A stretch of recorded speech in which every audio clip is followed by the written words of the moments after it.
नमस्कार, अखबार रिपोर्टर के इस अंक में आपका स्वागत है। पहलगाम अटैक के बाद पूरी दुनिया में एक जो भारत के समर्थन में एक माहौल खड़ा हुआ है, इससे पाकिस्तान में थोड़ी बेचैनी बढ़ी हुई है। और कल पूरा उनका एक महकमा पूरा आ गया था और बड़ा लंबा चौड़ा प्रेस कॉन्फ्रेंस किया उन लोगों ने। उनकी मीडिया क्या कह रही है, मैं उस पर ज़रा आपको ध्यान दिलाना चाहता हूँ। अक्सर उनकी मीडिया, जैसे होता क्या है कि कुछ लोग होते हैं ना कि जिनको डंडा खाने की आदत है, बेइज्जती होने की आदत है, लेकिन फिर भी अपनी हरकतें नहीं छोड़ते। उनकी मीडिया लगभग वैसी ही है। मीडिया पे अलग अलग रिटायर्ड एक्स आर्मी मैन को वहाँ पर बुलाया जाता है। आर्मी तो वहाँ हर जगह होती है, वो चाहे वो पार्लियामेंट हो या कोई फॉरेन डेलीगेशन जो आया उसमें उसके मीटिंग में हो, मीडिया में हो, मैंने हर जगह आर्मी, यानी उनके यहाँ जो यूनिफॉर्म लोग हर जगह मौजूद होते हैं। तो वहाँ पर कुछ रिटायर्ड जो एक्स सर्विसमैन को, एक्स आर्मी के, उनको बुलाया गया था। सबने अपनी अपनी राय दे रहे हैं। सब लोग देखिए, भारत में जहाँ तक है एकदम खामोशी है। मीडिया में बातें हो रही हैं, लेकिन गवर्नमेंट के लेवल पर क्या चल रहा है क्या नहीं चल रहा है इसकी कोई चीज़ समझ में नहीं आ रही है। जैसे रूटीन वर्क होता है, विदेशी मेहमान आ रहे हैं, फॉरेन इन्वेस्टमेंट की बातें हो रही हैं, वो सब कुछ कंटिन्यू है। ऐसा लग रहा है कि जैसे कुछ अब नॉर्मल नहीं है, सब कुछ नॉर्मल चल रहा है। उसके अंदर क्या पक रहा है ये तो किसी भारतीय मीडिया में उसकी कोई चर्चा नहीं है। सरकार के अंदर में क्या चल रहा है उसकी कोई एकदम कहते हैं ना, तूफान से आने की शांति, उस तरह शांति है। पाकिस्तान में बेचैनी बढ़ी हुई है। पाकिस्तान में उनके गवर्नमेंट के लेवल के लोग, बड़े बड़े अधिकारी लगातार प्रेस कॉन्फ्रेंस कर रहे हैं। उनके आर्मी के लोग इधर उधर अपना एक्टिव हो चुके हैं। छुट्टियों को कैंसिल कर दिया गया है। आर्मी की छुट्टियों की बात कर रहा हूँ मैं। और पूरे जो मेडिकल स्टाफ्स हैं उनकी छुट्टियों को भी रद्द कर दिया गया है। आर्मी की डिप्यूट का जो अलग अलग जो उनकी चौकियाँ बनी हुई हैं बॉर्डर के, जो कश्मीर वाला बॉर्डर है, वहाँ पर भी एक्टिविटीज बहुत ज़्यादा बढ़ गई है। यानी उनकी तरफ से पूरी तरह से अपनी तैयारी है कि भारत कुछ करने वाला है। देखिए, एक चीज़ मैं बता रहा हूँ, जो भारत ने अभी जो जो स्टेप्स लिए हैं, वो स्टेप्स कुछ ऐसा नहीं है जो जैसे व्यापार को रोक देना, ये पहले से भी नहीं होता था। कौन सी कोई नई चीज़ तो थी नहीं। विदेशी जो पाकिस्तानी लोग थे उनकी वीज़ा कैंसिल कर दिया गया, इसमें भी कोई हर बार ऐसा होता है, कैंसिल हो गया। अटारी बॉर्डर को बंद कर दिया गया, वो तो वो फालतू का कसरत था, उसको जरूरी भी नहीं था। वो वहाँ पर जो आर्मी का परेड वरेड कराते हैं ना, ये ठीक नहीं है। क्या जरूरत है, हम उनकी उनसे कौन सा रिलेशन रखना है पाकिस्तान से? उसको खत्म करिए। वहाँ पर झूठ मूठ का फालतू का कसरत कराते हैं आर्मी के लोगों से, ये सब नहीं होना चाहिए था, उसको बंद कराइए। तो वो भी बंद हो गया। चलिए, वो भी ठीक है, वो कोई बहुत उसमें कुछ फर्क नहीं पड़ने वाला था पाकिस्तान को। एक जो सबसे इंपॉर्टेंट है, इंडस रिवर एग्रीमेंट को सस्पेंड कर, यानी सिंधु जल समझौता था। पाकिस्तान में उसको इंडस बोलते हैं, सिंधु भी बोलते हैं, सिंध भी बोलते हैं, सिंध दरिया भी बोलते हैं, यानी अलग अलग उसका नाम है। तो उसमें, लेकिन उससे भी पाकिस्तान को कुछ तत्कालिक कोई नुकसान नहीं होने वाला है, क्योंकि भारत के पास, मैं पहले भी इस बात पर वीडियो बना चुका हूँ कि भारत के पास उस पानी को डाइवर्ट करने के लिए आपके पास कोई कैनाल सिस्टम है नहीं, उसको स्टोर करने के लिए कोई आपके पास उस तरह का डैम है नहीं। अगर आप शुरू भी करते हैं इस तरह के कार्यक्रम कि हम पानी को रोकने का मन बना रहे हैं, तो उसमें आपको कम से कम 5 से 10 साल लगेंगे। यानी 5 से 10 साल के बाद ही कोई पानी को डाइवर्ट की बात आएगी। तब तक इंटरनेशनल प्रेशर आएगा, इसमें कोई दो राय नहीं है। पाकिस्तान का अगर 65% जीवन उसी नदी से चल रहा है, यानी 65% तो इंडस यानी सिंधु नदी के ही से कारोबार हो रहा है, या कोई उनका जीवन चल रहा है। लोगों को पीने का पानी है, चाहे इरिगेशन सिंचाई वगैरह सब कुछ उसी चलता है। तो इतना आसान भी नहीं है। अगर पानी को आप डाइवर्ट करते, इंटरनेशनल कम्युनिटी आएगी आएगी और आकर उसमें इंटरफेयर करेगी, क्योंकि ये एग्रीमेंट जो हुआ था वो इसमें जो एग्रीमेंट किया गया था, तो उसमें इंटरनेशनल कम्युनिटी के एक तरह मीडिएट के बाद हुआ था, तो इसलिए उसमें इंटरनेशनल कम्युनिटी आएगी। और दूसरी बात कि अगर भारत इस तरह का करेगा तो जाहिर सी बात है कि एक गलत मैसेज जाएगा दुनिया पर। और जो अपर साइड में है जो जैसे चाइना है, बहुत सारी नदियों को, ब्रह्मपुत्रा वगैरह का, चाइना से उधर से आता है पानी, तो चाइना भी इस तरह का करे। वैसे चाइना किया भी है, चाइना ने एक बहुत बड़ा वाटर डैम बनाया है ब्रह्मपुत्रा पर, दुनिया का सबसे बड़ा वो वाटर डैम है, स्टोरेज स्टोर किया, तो भारत चाइना ने किया है।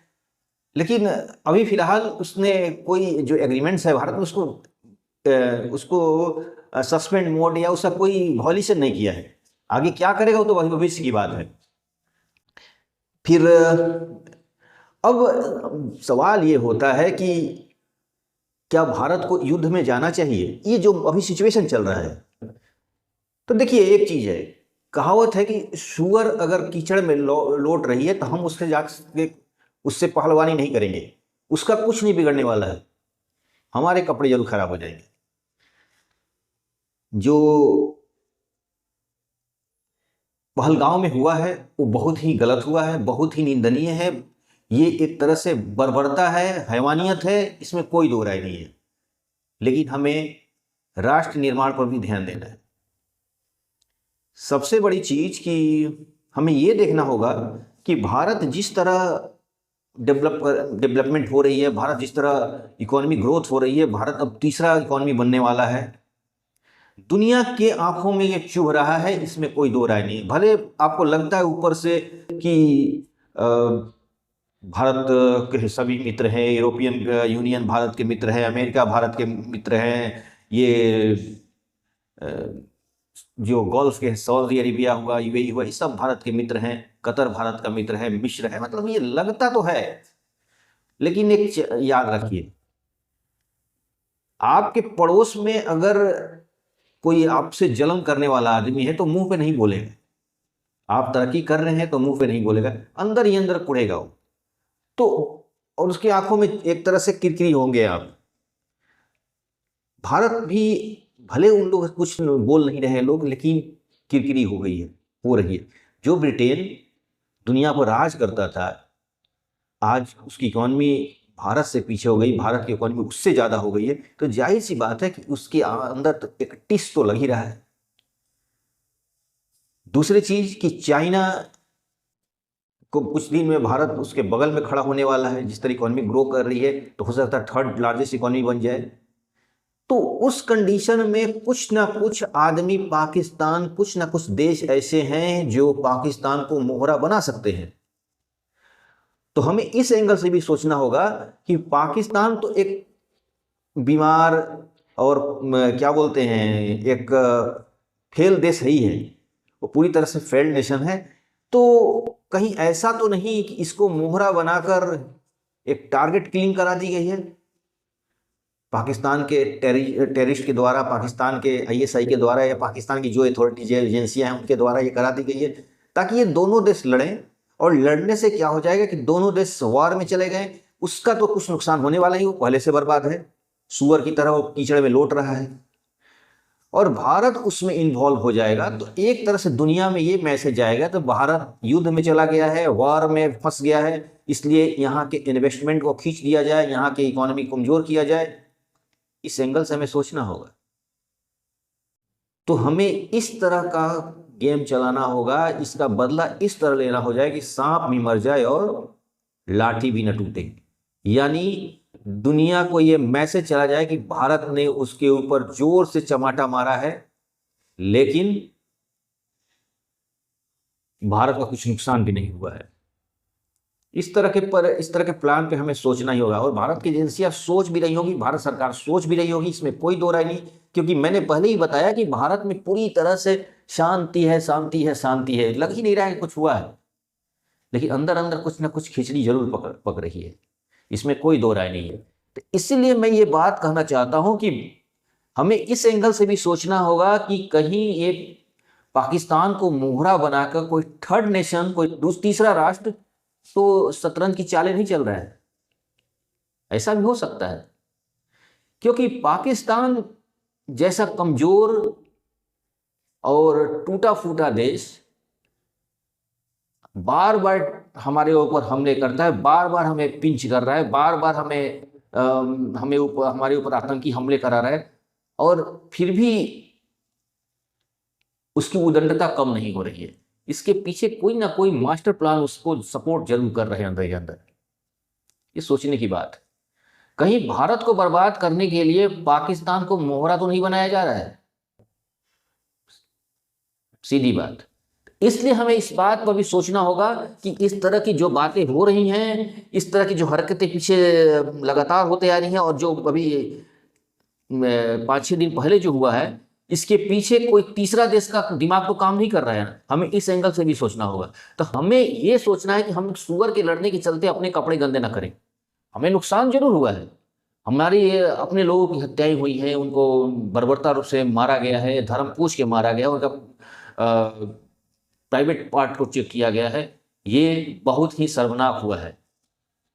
लेकिन कभी कभी ऐसा समय आता है कि जब इंसान को शांत हो जाना चाहिए, और ये नीति हमारी हजारों साल पुरानी नीति है। महाभारत में भी कृष्ण पांडवों के साथ पता नहीं क्या क्या हुआ, लेकिन अंत में वो फिर एक बार कृष्ण ने बोला कि चलो एक बार बात फिर से करते हैं, उसके बाद युद्ध तो होगा ही होगा। लेकिन कहने का मेरा मतलब यही है कि भारत इस समय युद्ध में जाना भारत के लिए ठीक नहीं है। अभी हमें कम से कम 20 से 25 साल तक हमें झेलना ही पड़ेगा। 20 से 25 सालों तक, जब तक हम अपने एक विकसित राष्ट्र नहीं बन जाते हैं, और हम अपनी इस पोजीशन पे नहीं चले जाते हैं कि सिर्फ हमें गोलियां न चलाने पड़े, सिर्फ आंख दिखाएं और दुनिया डर जाए। जब इस पोजीशन पे हम चले आएंगे, तब हमें युद्ध लड़ने की जरूरत ही नहीं होगी, अपने आप सभी लोग शांत हो जाएंगे। तो इस सारे पहलुओं पे हमें गौर करना होगा।